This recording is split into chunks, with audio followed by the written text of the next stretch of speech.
चंद्रशेखर का बलिया या फिर बलिया के चंद्रशेखर, राजनीति में दोनों नाम एक दूसरे के पूरक बन चुके हैं। 1977 में पहली बार बलिया के सांसद बने चंद्रशेखर 1984 में इंदिरा गांधी के निधन से उपजी सहानुभूति को छोड़ दें तो ताउम्र यहां से निर्वाचित हुए। 2007 में उनके निधन के बाद अब तक हुए 4 चुनावों में चंद्रशेखर की देह भले ही यहाँ ना रही हो, लेकिन सियासत का केंद्र वही रहे। एक बार फिर से लोकसभा चुनाव का उफान चरम पर है। बलिया में चंद्रशेखर और उनकी विरासत को लेकर जंग जारी है। भाजपा और सपा में खुद को चंद्रशेखर का असली राजनीतिक उत्तराधिकारी साबित करने की यह लड़ाई अब बेहद रोचक बन गई है।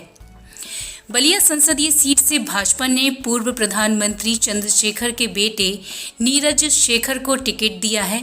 यह पहला मौका है जब नीरज भाजपा के सिंबल पर चुनाव मैदान में हैं। पिता के निधन के बाद हुए उपचुनाव और 2009 के आम चुनाव में वे सपा के टिकट पर सांसद बने थे। 2014 में वे सपा के उम्मीदवार थे, लेकिन मोदी लहर में भाजपा के सिद्धांतों से कभी नहीं डिगे। पूर्व प्रधानमंत्री चंद्रशेखर बलिया से 8 बार सांसद निर्वाचित हुए।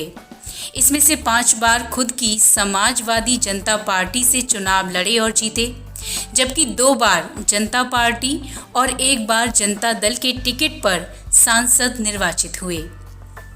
किसी भी चुनाव में समाजवादी पार्टी ने चंद्रशेखर के खिलाफ अपना उम्मीदवार नहीं उतारा। एक चुनाव में भाजपा ने भी चंद्रशेखर के खिलाफ कोई उम्मीदवार नहीं दिया था। 2014 में नीरज शेखर को भाजपा के भरत सिंह के हाथों हार का सामना करना पड़ा था। 2019 के लोकसभा चुनाव में सपा ने टिकट नहीं दिया तो नीरज ने भाजपा का दामन थाम लिया। तब से अब तक वे भाजपा से ही राज्यसभा के सांसद हैं। अब नीरज शेखर के सामने अपने पिता की इस परंपरागत सीट को बचाने के साथ ही उनकी राजनीतिक विरासत को आगे बढ़ाने की चुनौती है। उनके चुनाव प्रचार में चंद्रशेखर की छाया स्पष्ट दिखती है। भाषण से लेकर पोस्टरों और नारों में चंद्रशेखर प्रमुखता से हैं।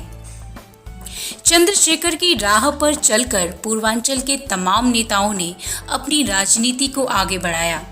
प्रधानाचार्य डॉक्टर अखिलेश सिन्हा कहते हैं कि चंद्रशेखर जी के निधन पर सपा नेता राम गोविंद चौधरी ने भी बाल दाढ़ी मुड़वा ली थी। उन्होंने कहा था कि चंद्रशेखर जी हमारे राजनीतिक पिता रहे हैं। सपा उम्मीदवार के नामांकन के दौरान भी राम गोविंद ने खुद को चंद्रशेखर का चेला बताते हुए कहा था कि बेटा और चेला में अंतर है। जैसा कि नीरज शेखर कहते भी हैं कि पिताजी से राजनीति सीखने का प्रयास किया। उनका व्यक्तित्व तो बहुत बड़ा था। उन्होंने हमेशा सामाजिक समरसता के लिए काम किया। समाजवादी सोच थी। उसी विचारधारा को लेकर मैं भी चल रहा हूँ। दूसरी ओर सपा भी खुद को चंद्रशेखर का राजनीतिक उत्तराधिकारी साबित करने में लगी है। सपा प्रत्याशी सनातन पांडे के होर्डिंग पोस्टर से लेकर नारों तक में भी चंद्रशेखर का जिक्र है।